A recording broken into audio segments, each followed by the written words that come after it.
আসসালামু আলাইকুম শিক্ষার্থীরা, আশা করি তোমরা ভালো আছো। আমি আজকে তোমাদের পদার্থবিজ্ঞান বলের দ্বিতীয় যে লেকচারটি আছে সেটা নিয়ে হাজির হয়েছি। আজকে আমি তোমাদের যে বিষয়ে লেকচারটি দিব সেটা একটু পরে বলছি। তোমরা দেখতে পাচ্ছ আমি আজকে তোমাদের বোর্ডে অনেক কিছু লিখে রেখেছি। লেখাগুলো আগে একটু খেয়াল করবে, আমি তোমাদেরকে একটু সময় দিচ্ছি। এই লেখাগুলো তুমি একটু স্ক্রিনশট নিতে পারো অথবা তোমার খাতায় লিখে নিতে পারো। একটু ভালো করে দেখো, এখানে অনেকগুলো প্রশ্ন আছে। এই প্রশ্নগুলো দেওয়ার মানে হচ্ছে যে আমরা আজকে যে পার্টগুলো দেখব, এই পার্টগুলো থেকে তোমার কি কি প্রশ্ন হতে পারে ওই প্রশ্নগুলো আমি আগে লিখে দিয়েছি। একটু খেয়াল করবে সবাই ভালো করে। আমি প্রথম প্রশ্নটা তোমাকে পড়ে দিচ্ছি, দেখো একটু। স্থির অবস্থায় থাকা 7 কেজি ভরের একটি বস্তুর উপর 35 নিউটন একটি বল 5 সেকেন্ড ক্রিয়া করেছে। তারপর 5 সেকেন্ড সমবেগে ক্রিয়াশীল ছিল। বস্তুটি 10 সেকেন্ডে কত দূরত্ব অতিক্রম করেছিল? দ্বিতীয় প্রশ্নটি ছিল, স্থির অবস্থায় থাকা 5 কেজি ভরের একটি বস্তুর উপর 10 নিউটন বল 2 সেকেন্ড কাজ করেছে। তার 5 সেকেন্ড পরে 20 নিউটন একটি বল 3 সেকেন্ড কাজ করেছে। বস্তুটি মোট কত দূরত্ব অতিক্রম করেছে? তৃতীয় প্রশ্ন, 10 নিউটন একটি বল 2 কেজি ভরের একটি স্থির বস্তুর উপর ক্রিয়া করে। যদি 4 সেকেন্ড পর ক্রিয়াশীল বল বন্ধ হয়ে যায় তাহলে শুরু থেকে 8 সেকেন্ডে কত দূর যাবে? চতুর্থ প্রশ্ন, 25 কেজি ভরের একটি বস্তু 15 কেজি ভরের অপর একটি বস্তুর উপর 80 নিউটন বল প্রয়োগ করলে স্পর্শ বল কত? পঞ্চম প্রশ্ন, মাশরাফির অনুভূমিকভাবে 42 মিটার পার সেকেন্ড বেগে ছোড়া বলটিকে ক্রিস গেল ব্যাট দিয়ে আঘাত করার পর বলটি 20 মিটার পার সেকেন্ড বেগ প্রাপ্ত হয়। বলটিতে ক্রিয়াশীল বলের মান নির্ণয় করো। এখানে দুইটি মান দেওয়া আছে। স্থায়িত্বকাল 0.001 সেকেন্ড, বলের ভর 400 গ্রাম। সর্বশেষ যে প্রশ্নটি আছে তোমার, 1350 কেজি ভরের একটি গাড়ি 80 কিলোমিটার পার আওয়ার বেগে চলন্ত অবস্থায় একটি দেওয়ালকে আঘাত করে। আঘাতের পর 5 × 10⁻³ সেকেন্ডে স্থির হয়। বলের ঘাত সংঘর্ষে দেওয়ালটি গাড়ির উপর যে গড় বল প্রয়োগ করে তা নির্ণয় করো। তাহলে এতক্ষণে তোমাদের প্রশ্নগুলো বোঝা হয়ে গেল। আমরা আজকের পার্টটা তাহলে শুরু করে দিই। আচ্ছা, এর আগে তোমাদের সাথে আমি একটু গত ক্লাসের যে পার্টটি ছিল সেটি নিয়ে একটু কথা বলতে চাচ্ছি। এখানে দেখো, আমরা তোমার যে পার্টের মানটা ব্যবহার করেছিলাম, যে পার্টটি বা তোমার P=mv অর্থাৎ ভরবেগের ক্ষেত্রে আমরা যে একটা অঙ্ক করেছিলাম, এটার ক্ষেত্রে তুমি মানগুলো ধরবে কিভাবে? তোমার যে আয়তক্ষেত্র ছিল, আয়তক্ষেত্রের যে দুটি সমান্তরাল বাহুর কথা বলা ছিল, তোমার নিচের বাহুটি ধরবে 0 থেকে সর্বশেষ যে মানটি দেওয়া থাকে, অর্থাৎ ব্যাগের যে সর্বশেষ মানটি দেওয়া থাকে সেটি ধরবে। আর উপরে তোমার যে সমান্তরাল যে অংশটুকু থাকবে, যতটুকু পর্যন্ত থাকবে অতটুকুই ধরবে। তোমাদেরকে আরেকটু গ্রাফটাকে বোঝানোর চেষ্টা করি। ধরো তোমার এভাবে যদি একটা গ্রাফ দেওয়া থাকে, এখান থেকে এই পর্যন্ত হচ্ছে তোমার সমান্তরাল বাহু, আর উপরের অংশটা যদি তোমার এভাবে দেওয়া থাকে তাহলে এখান থেকে এই পর্যন্ত হচ্ছে সমান্তরাল বাহু। তাহলে উপরের সমান্তরাল বাহুটি কিভাবে বের করবে? এখানে এভাবে তুমি যোগ করে নিবে, বা যদি ত্রিভুজ থাকে যাই থাকুক তুমি এভাবে যোগ করে নিবে। যোগ করার পর এখান থেকে এই পর্যন্ত, অর্থাৎ এখান থেকে এই পর্যন্ত যে মানটি দেওয়া থাকবে এটা থেকে এটাকে বিয়োগ করে দিবে। বিয়োগ করে দিলে কিন্তু তোমার মানটি বের হয়ে গেল। তাহলে এভাবে সমান্তরাল বাহুটি তুমি হিসাব করে নিবে। আবারও তোমাকে বলছি, নিচের সমান্তরাল বাহুর ক্ষেত্রে হবে, নিচের যে বাহুটি হবে সেটি হবে তোমার 0 থেকে সর্বশেষ যে মানটি দেওয়া থাকে সেটি পর্যন্ত। আর উপরেরটা হবে উপরের যে সমান্তরাল অংশটি আছে, অর্থাৎ সোজা যে অংশটি আছে সেটাই তোমার হবে মূলত সমান্তরাল বাহু। তাহলে তোমাদের মোটামুটি ক্লিয়ার হয়ে গেল। আচ্ছা, আজকে যে অঙ্কগুলো দেওয়া ছিল দেখো একটু। প্রথম তিনটে অঙ্ক কিন্তু একই নিয়মের, এটা তোমরা দেখতেই পাচ্ছ। তিনটার মধ্যে তোমাকে দূরত্ব বের করতে বলছে। আচ্ছা, দূরত্ব যেহেতু বের করতে বলছে, তবে এখানে শর্তটা একটু ভিন্ন ভিন্ন দেওয়া আছে। যেমন প্রথমটার ক্ষেত্রে তোমার একরকম, দ্বিতীয়টার ক্ষেত্রে আরেক রকম, এবং তৃতীয় যেটা দেওয়া আছে সেটাও একটু ভিন্ন রকম। আমি তোমাদেরকে দ্বিতীয় যে অঙ্কটি আছে সেটি করিয়ে দিচ্ছি, তাহলে তোমরা প্রথম এবং তৃতীয় যে অঙ্কটি আছে এই দুইটা অঙ্ক তোমরা নিজেরাই করতে পারবে।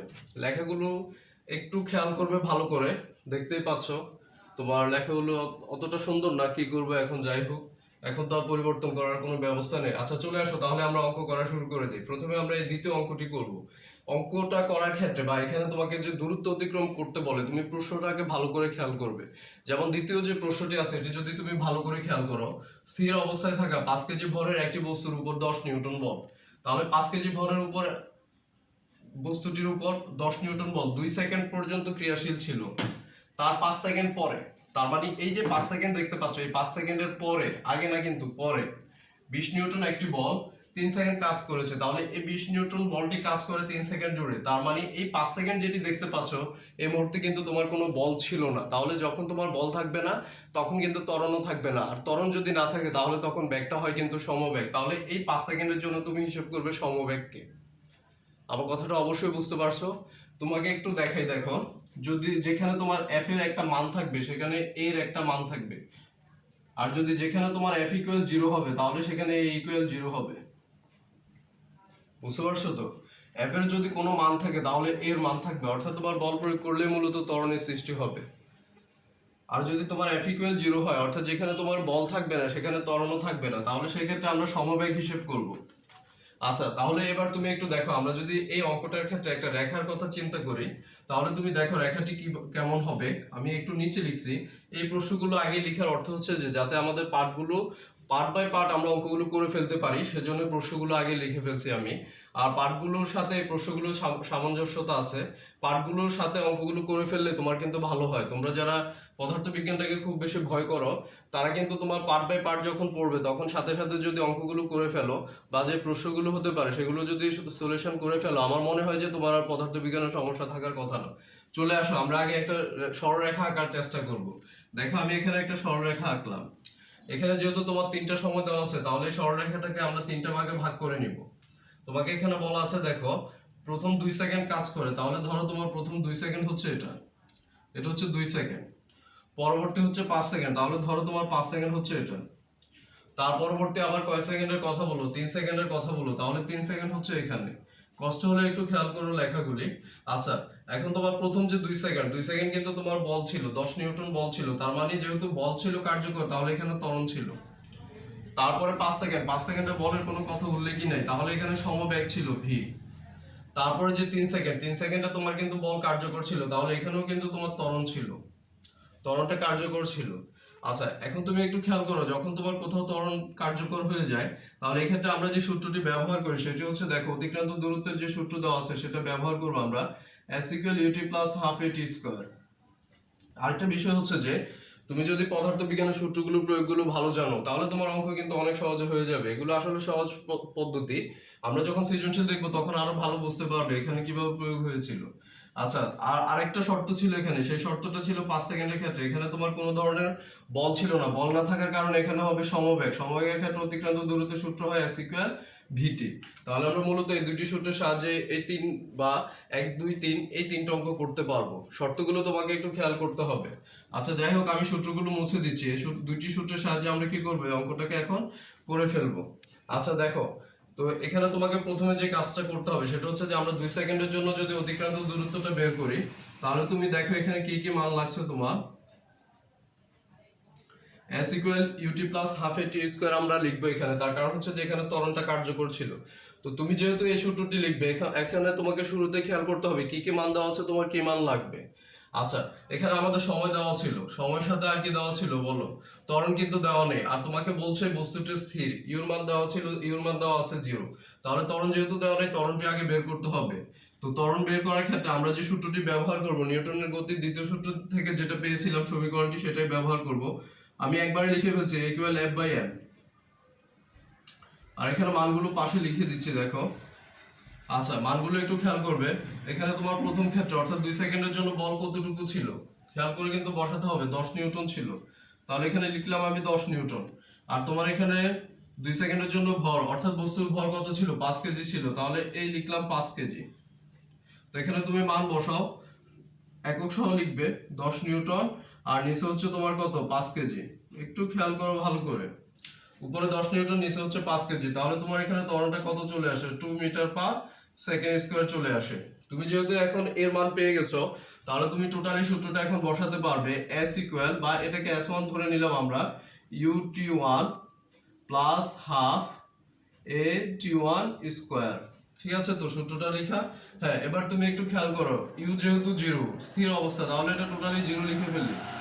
আর ½ এর মান কিন্তু তুমি একটু আগে বের করছো, 2 মিটার/সেকেন্ড² ইন্টু টি এর মান বসাবে, টি তোমার কত, 2 সেকেন্ড, তাহলে 2 সেকেন্ড বসাবে। তো এখানে তুমি একটু খেয়াল করো, দেখো 2 সেকেন্ড, এটা হোল স্কয়ার হবে যেহেতু টি 1 স্কয়ার আছে। তো এই 2 2 কাটা গেলে তোমার এখানে থাকে কি 1 মিটার পার সেকেন্ড স্কয়ার থাকে, আর এখানে থাকে তোমার 4 সেকেন্ড স্কয়ার। তাহলে minus second square plus second square কাটা, এটা সূচকের একটা নিয়ম।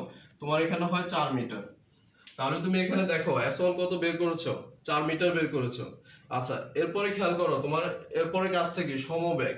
তো সমবেগের ক্ষেত্রে কি হবে দেখো একটু খেয়াল করে। এরপর আমরা এই 5 সেকেন্ডের জন্য মানটি বের করব। তো 5 সেকেন্ডের জন্য মান বের করতে হলে তুমি দেখতেই পাচ্ছ এখানে কোনো বল ছিল না, তাহলে এখানে ত্বরণ ছিল। তো এই বল ছিল না, তাহলে ত্বরণও ছিল না, তাহলে এটা তোমার এই মুহূর্তের জন্য এটা সমবেগ প্রাপ্ত হয়। সমবেগের ক্ষেত্রে আমরা S ইকুয়াল ভিটি লিখি। তো এখানে তুমি ভি এর মান দরকার, তোমার কিন্তু এখানে ভি এর মান নেই, তাহলে তুমি আগে কি করবে, ভি এর মানটা বের করে নিবে। ভি ইকুয়াল ইউ প্লাস এ টি 2। এখানে তুমি যে ত্বরণটা পেয়েছিলে সেই ত্বরণটাকে কিন্তু ব্যবহার করবে, কারণ তোমার এখানে 5 সেকেন্ডের সময় কিন্তু ওই ত্বরণটাই কার্যকর ছিল, যে ত্বরণটা সে প্রাপ্ত হয়েছিল, তাই এখানে সেই ত্বরণটাই ব্যবহার করবে। আর ইউ তো জিরোই। হ্যাঁ, এখন তুমি একটু খেয়াল করো, তাহলে এর মান কত পেয়েছিলে তুমি এখানে 2 মিটার পার সেকেন্ড স্কয়ার পেয়েছিলে, 2 মিটার পার সেকেন্ড স্কয়ার। আর টি2 কত পেয়েছিলে, বা টি2 এখানে কত আছে, 5 সেকেন্ড আছে, তাহলে ইনটু 5 সেকেন্ড। তোমার এখানে কত চলে আসে দেখো তো, 5 দুগুণে কত, 10 চলে আসে মিটার পার সেকেন্ড। ঠিক আছে তো? আচ্ছা, হ্যাঁ, এরপর খেয়াল করো, তাহলে তুমি এখন ভি এর মানটা পেয়ে গেলে। তো এবার তুমি লিখে ফেলো S ইকুয়াল টু ভি টি2। তাহলে ভি এর মানটা হচ্ছে তোমার কত, 10 মিটার পার সেকেন্ড, আর টি2 এর মানটা হচ্ছে তোমার কত, 5 সেকেন্ড। তাহলে 5 10 কত আসে, 50 মিটার চলে আসে। মাইনাস সেকেন্ড প্লাস সেকেন্ডে কাটা যায়, তাহলে 50 মিটার। S2 এর মানটা খুব সহজে বের করে ফেলতে পারলাম, 50 মিটার। আচ্ছা, এদিকটা আমি মুছে দিচ্ছি, এটা এখন লাগবে না আর আমাদের। হ্যাঁ, সর্বশেষ তুমি একটু খেয়াল করো, সর্বশেষ যে অংশটার ক্ষেত্রে আমরা মানটা বের করবো এখন, অর্থাৎ তোমার সর্বশেষ ছিল কত সেকেন্ডের জন্য, 3 সেকেন্ডের জন্য। এখন 3 সেকেন্ডের জন্য কিন্তু ওই প্রথম অংশটার মতোই হবে। 3 সেকেন্ডের জন্য তুমি প্রথমে কি বের করবে, ত্বরণটা বের করবে। তার কারণ হচ্ছে যে এখানে বলের মানটা কিন্তু ভিন্ন, 20 নিউটন, সেজন্য ত্বরণটা বের করবে। যদি তোমার একই রকম বল থাকতো তাহলে কিন্তু আমরা এখানে আর ত্বরণটা বের করতাম না। এখানে তুমি একটু খেয়াল করো, প্রথমে 10 নিউটনের কার্যকর ছিল 10 নিউটন, এখানে কিন্তু বল বৃদ্ধি পেয়ে 20 নিউটন হয়ে গেল, সেজন্য তোমাকে আবার ত্বরণটা বের করতে হবে। তো তুমি এখন লিখো A equal F by M। আচ্ছা, এখানে তুমি একটু খেয়াল করো, F এর মানটা আমরা ব্যবহার করি। F ইকুয়াল হচ্ছে তোমার কত, 20 নিউটন। আর তোমার এখানে বস্তুর ভর 3 সেকেন্ড কাজ করেছে, বস্তুর ভর একই থাকবে, অর্থাৎ তোমার এখানে যা ছিল তাই থাকবে, 5 কেজি ভরের বস্তুই থাকবে এখানে। তো এবার তুমি একটু মান বসিয়ে দাও, এখানে 20 নিউটন, আর হচ্ছে তোমার কত, এখানে নিচে হচ্ছে 5 কেজি।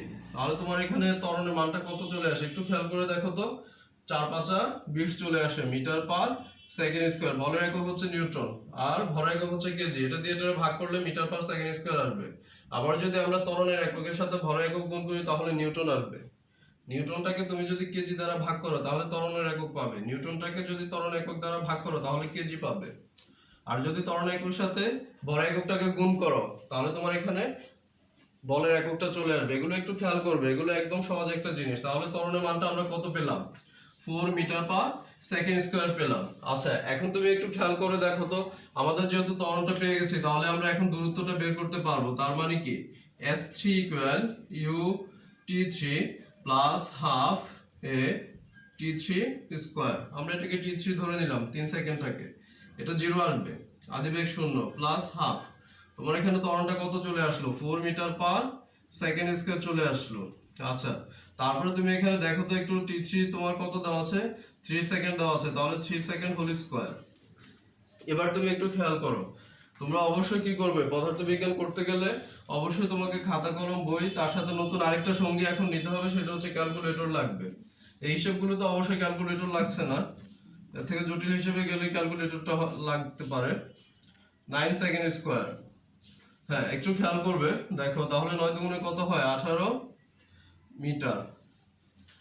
হ্যাঁ, তাহলে আমরা 3টা এস কিন্তু বের করে ফেললাম, অর্থাৎ 3টা অতিক্রান্ত দূরত্ব কিন্তু বের হয়ে গেল আমাদের।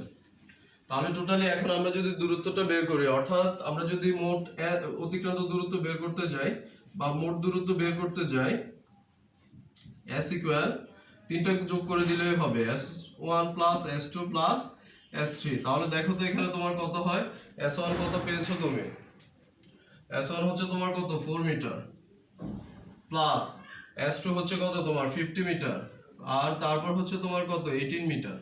একদম সহজ কিন্তু অঙ্কগুলি, 18 মিটার। হ্যাঁ, আচ্ছা এবার যোগ করো, যোগ করলে কিন্তু তোমার অ্যান্সারটা বের হয়ে গেল। জায়গা কম দেখে একটু লিখতে হিবিজিবি হয়ে গেছে, তোমরা একটু ভালো করে খেয়াল করবে কিন্তু, প্যাচ লাগাবে না, বুঝতে পারছো তো?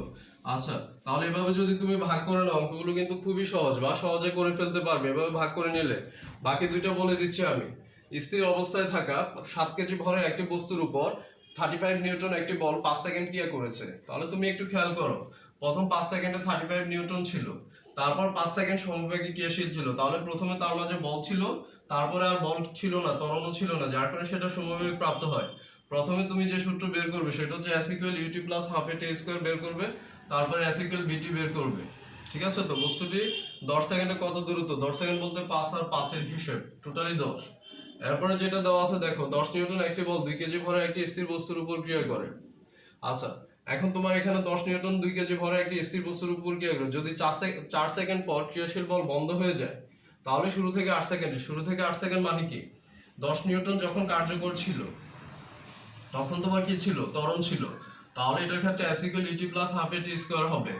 আর 4 সেকেন্ড পর ক্রিয়াশীল বল বন্ধ হয়ে যায়, তার মানে তখন আর ক্রিয়াশীল বল ছিল না, না থাকলে এখানে ত্বরণও ছিল না, তখন সেটা সমবেগ প্রাপ্ত হয়।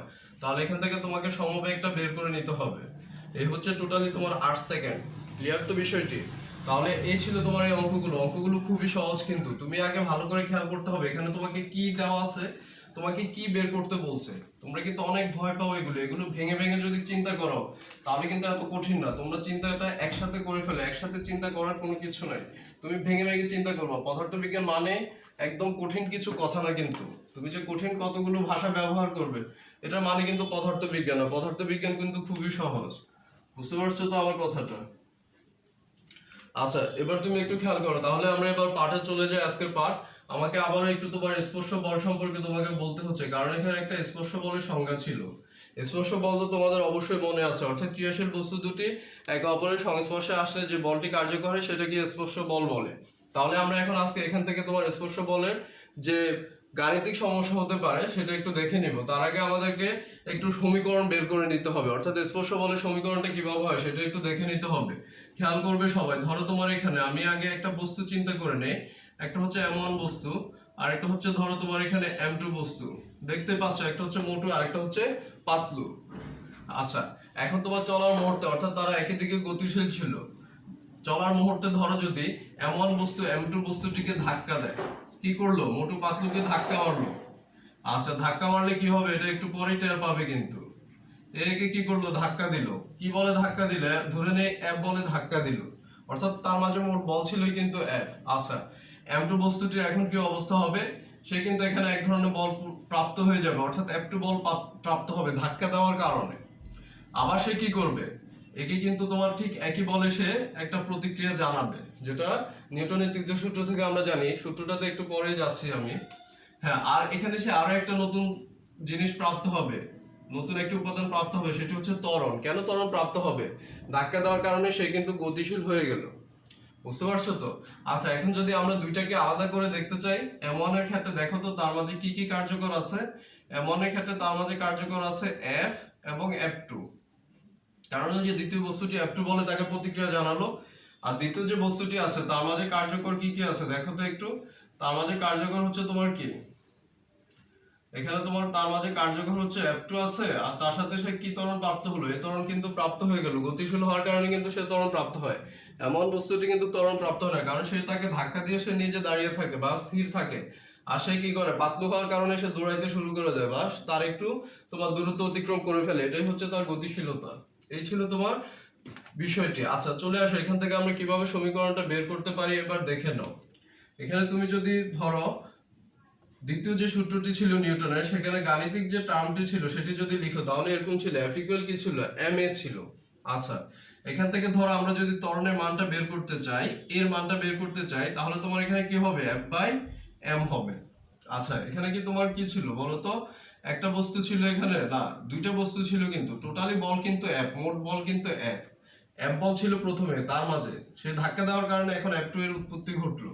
আচ্ছা, তাহলে এখানে তোমার কি হবে, এ সমান মোট বল বাই কি হবে, মোট ভর হবে। তাহলে মোট ভর ছিল m1 প্লাস m2। অর্থাৎ ত্বরণের ক্ষেত্রে আমরা যদি লিখি ত্বরণ সমান, তোমার যে বাংলা কথাটি দাঁড়ায় ত্বরণ সমান হচ্ছে মোট বল বাই মোট ভর। এটা মনে রাখবে তোমরা, তাহলে হয়ে যাবে। আচ্ছা, এরপরে তুমি এখান থেকে আরেকটা কাজ করতে পারো। আমরা যদি এখন দ্বিতীয় বস্তুটির ক্ষেত্রে চিন্তা করি, দ্বিতীয় বস্তুটির ক্ষেত্রে তুমি লিখতে পারো F ইকুয়াল m এর সূত্রটি লিখতে পারো। তাহলে এটার মধ্যে কি ছিল, F2 ছিল, আর ত্বরণটা A2 হয়ে গেল। ভর তো ঠিকই থাকবে, স্থির থাকবে। এখন তুমি একটু দেখো, আমরা যদি F2 এর মানটা বের করি, তুমি কিন্তু এখানে এর মানটা পেলে, বা তুমি যদি এখানে F equal to m a লিখো তাও কিন্তু হয়। F equal to m a লিখলাম, যাও এখানে যদি আমরা ত্বরণের মানটি বসাই, m into f by m2 into f by m1 plus m2। এই যে তোমার F2 আছে, এটাই মূলত কিন্তু স্পর্শ বল। কিভাবে স্পর্শ বল দেখো, এই যে এখানে যে F2 টি দেখতে পাচ্ছ, F2 টি কিন্তু এখানে তোমার স্পর্শ হওয়ার পর কিন্তু এই বলটার উৎপত্তি ঘটে, যার কারণে F2 টাকে আমরা কি বলতে পারি, স্পর্শ বল বলতে পারি। আমি যে তোমাদেরকে ইকুয়েশন গুলো লিখে দেই, এগুলো একটু কিন্তু খাতায় নোট করে নিবে, এগুলো পরবর্তীতে তোমার অনেক কাজে আসবে, অনেক অনেক কাজে আসবে। বুঝতে পারছো তো? শুধু ক্লাস করলে হবে না, শিখতে হবে। আচ্ছা, তাহলে এই ছিল আমাদের স্পর্শ বলের সমীকরণটি। সমীকরণ বের করার সাথে সাথে আমরা গাণিতিক অংশে চলে যাব। আচ্ছা দেখো, এবার এখানে তোমাদের জন্য আমি যে গাণিতিক অংশটি তৈরি করেছিলাম সেটি কি ছিল, 25 কেজি ভরের একটি বস্তু 15 কেজি ভরের। দেখতেই পাচ্ছ প্রথম বস্তুটির ভর বেশি, দ্বিতীয় বস্তুটির ভর কম, না হয় কিন্তু ধাক্কা দেওয়া সম্ভব না। 25 কেজি ভরের একটি বস্তু 15 কেজি ভরের অপর একটি বস্তুর উপর 80 নিউটন বল প্রয়োগ করলে স্পর্শ বল কত হবে? এখন দেখো, পাতলু গিয়ে যদি মোটুকে ধাক্কা দেয় কোনো লাভ হবে না। বুঝতে পারছো? তবে লাভ হবে যদি তোমার কি করে, বক্সার ভাই এসে আবার মোটুকে ধাক্কা দেয়, তখন কিন্তু হবে। এখানে তোমাকে কি বললো, স্পর্শ বল কত বের করতে বললো। এই যে 80 নিউটন দেওয়া আছে, সেটা কিন্তু ওই যে আমরা যে উপরে অ্যাপ বের করেছিলাম সেটি। আচ্ছা, একটু খেয়াল করো, এখন আমরা কি বের করব বলো তো, স্পর্শ বল বের করব। স্পর্শ বল বের করতে গেলে দেখো কি হবে, এখানে আমি তোমাদেরকে সমাধানটি করে দিচ্ছি। তুমি এখানে কি জানো বলো তো, তুমি যদি শুরুতে কি বের করতে চাও, আমি এখানে কি লিখেছিলাম তোমাকে, F2 ইকুয়াল টু কি লিখেছিলাম বলো তো, M2A লিখেছিলাম, এমন লিখেছিলাম না? F2 equal to M2A। আচ্ছা, এটা লিখে নিবে, M2A লিখে নিবে। আমি সম্ভবত তোমার A2 লিখেছিলাম। আচ্ছা, M2A হবে, এখানে যেটা লিখেছিলাম সেটা M2A হবে, একটু মনোযোগ দিয়ে দেখবে। আচ্ছা, F2 ইকুয়াল টু M2A। হ্যাঁ, এখন তোমার এখানে দেখো, এই যে A, তোমার কাছে কিন্তু এই প্রশ্নের মধ্যে A নাই, তাহলে তোমাকে আগে কি করতে হবে, A বের করে নিতে হবে। তো তুমি শুরুতে এখানে স্পর্শ বলের ক্ষেত্রে A বের করবে। আচ্ছা, A কিভাবে বের করবে বলো তো, আমরা কিন্তু এখানে এরকম একটা সমীকরণ পেয়েছিলাম, A ইকুয়াল কি পেয়েছিলাম বলো, F by M1 plus M2। তাহলে এই সমীকরণটা ব্যবহার করবে, কারণ এখানে দুইটা ভর দেওয়া আছে আর একটা বল দেওয়া আছে। A equal F by M1 plus M2। আচ্ছা, এখানে মানগুলো বসিয়ে দাও তো। এবার তোমার F হচ্ছে কত, 80 নিউটন, আর তোমার এখানে ভর হচ্ছে, প্রথম ভরটা হচ্ছে তোমার 25 কেজি, আর দ্বিতীয়টা হচ্ছে কত, 15 কেজি। তাহলে এখান থেকে তুমি কি পেয়ে যাবে, ত্বরণ পাবে। ত্বরণের একটা মান বের হলো। বের হওয়ার পর এবার কিন্তু তোমার স্পর্শ বল বের করাটা সহজ হয়ে গেল। কিভাবে সহজ হয়ে গেল দেখো একটু খেয়াল করে। এর মান তো পেয়ে গেলে, তাহলে তুমি এখানে F2 এর জায়গায় কি করবে, M2 তো তোমার আছে, এখানে কত কেজি আছে, 15 কেজি আছে। আর তোমার এখানে এর মানটা পেয়ে গেলে, এর মানটা বসিয়ে দাও, এর মানটা এখানে বসিয়ে দিবে। এর মানটা কি হবে, মিটার পার সেকেন্ড স্কয়ার হবে। একক কিন্তু লিখতে ভুলবে না, তাহলে তোমাদের নাম্বার কেটে দিবে কিন্তু।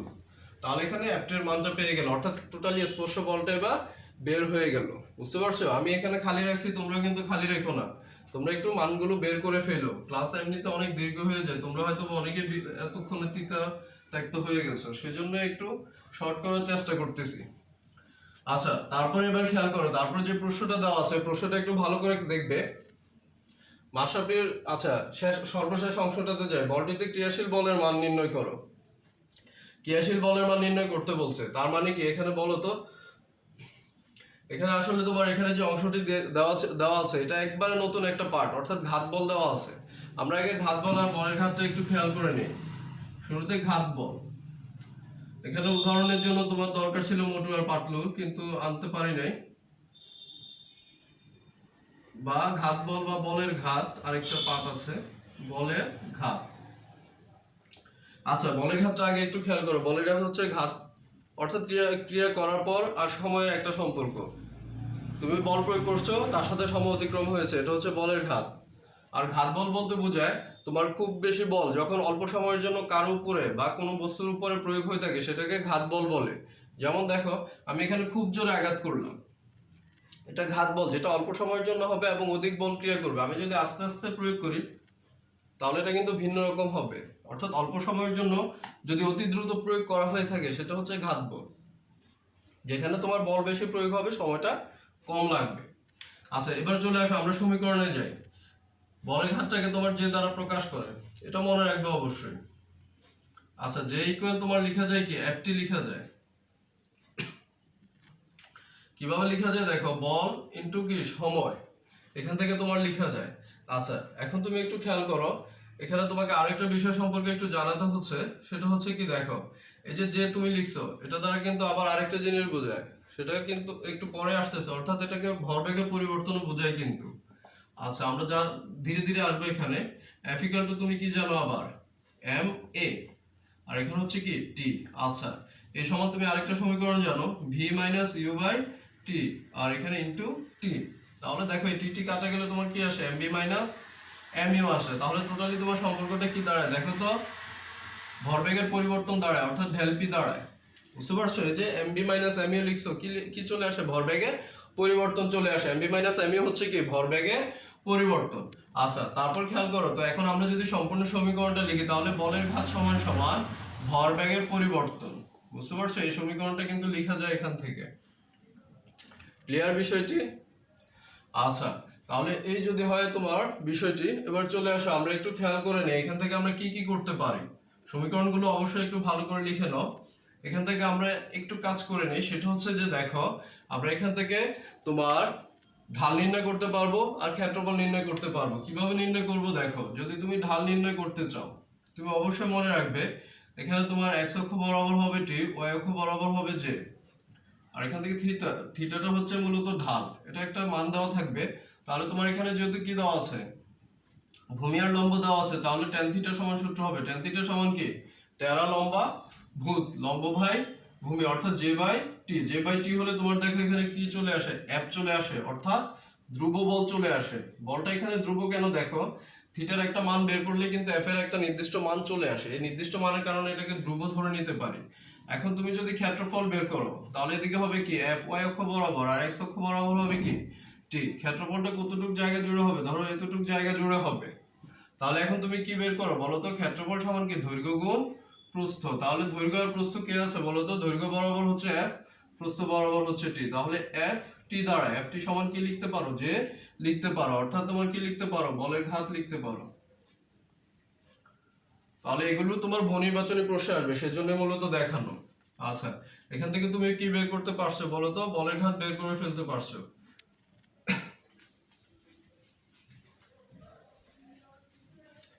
হ্যাঁ, এখন তুমি একটু দেখো আমরা এরপরে এখন এই যে অঙ্কটি আছে এটাকে সমাধান করব। কিভাবে সমাধান করবে একটু খেয়াল করবে। সমাধানের জন্য একটু খেয়াল করবে, দেখো মাশরাফির অনুভূমিক ভাবে 42 মিটার পার সেকেন্ড বেগে ছোড়া বলটিকে, এটা কিন্তু তোমার আদি বেগ ইউ, ব্যাট দিয়ে আঘাত করার পর ক্রিস গেল ব্যাট দিয়ে আঘাত করলো, বুঝছোই তো বলটার কি অবস্থা হচ্ছে। 20 মিটার পার সেকেন্ড বেগ প্রাপ্ত হয়। বলটিতে ক্রিয়াশীল বলের মান নির্ণয় করো, বলছে তোমাকে ক্রিয়াশীল বলের মান নির্ণয় করতে। স্থায়িত্বকাল 0.001 সেকেন্ড, বলের ভর 400 গ্রাম। বলেরও কিন্তু এখানে ভর দেওয়া আছে, কত দেওয়া আছে 400 গ্রাম দেওয়া আছে। আচ্ছা, একটু খেয়াল করবে আমরা যে সমীকরণটা পেয়েছিলাম, ধরো তোমার এখানে কি ছিল বলো তো, জে ইকুয়াল কি ছিল এফ টি ছিল। আচ্ছা, জে ইকুয়াল সর্বশেষ কি পেলাম বলো তো, ডেল পি বের করলাম কিন্তু একবারে সর্বশেষে, এখানে ডেল টি ছিল মূলত, কারণ এখানে সময়টা পরিবর্তন হয় ডেল টি। আচ্ছা, এটা লিখলাম। তো এখানে তুমি এটা সমান কি জানো m v minus m u জানো। আচ্ছা, আর এখানে এফ ডেল টি হয়। ধরো এখান থেকে যদি আমরা এফ এটাকে এদিকে নিয়ে আসি, এফ ডেল টিটাকে এদিকে নিয়ে আসি, তাহলে এমটা কমন নিলাম ভি মাইনাস ইউ হলো। আচ্ছা, এরপরে দেখো একটু খেয়াল করে, তো এখানে যদি আমি এফ এর মানটা বের করি তাহলে সমীকরণটা কি দাঁড়াবে বলো তো, v minus you by del t দাঁড়াবে, বা এটাকে টিও লিখতে পারো তোমার ইচ্ছা। এই হচ্ছে তোমার টোটালি সমীকরণটা। এই সূত্রের সাহায্যে আমরা কিন্তু এই অঙ্কটা করে ফেলতে পারবো। একটু খেয়াল করো তো, এখন তোমার কিন্তু অনেক সহজ হয়ে গেল। যদি তোমরা এগুলোকে অনেক কঠিন মনে করো বা একদম কিন্তু এভারেস্টের মতো তৈরি করে ফেলো এগুলোকে, কিছু না এগুলি আসলে। আচ্ছা চলে আসো, এবার আমরা জানি একবারে সমীকরণটা লিখে ফেললাম, কিন্তু এখন আমি m into V minus you by T বা ডেল টিও লিখো, কোনো সমস্যা নেই। হ্যাঁ, এবার তুমি একটু দেখো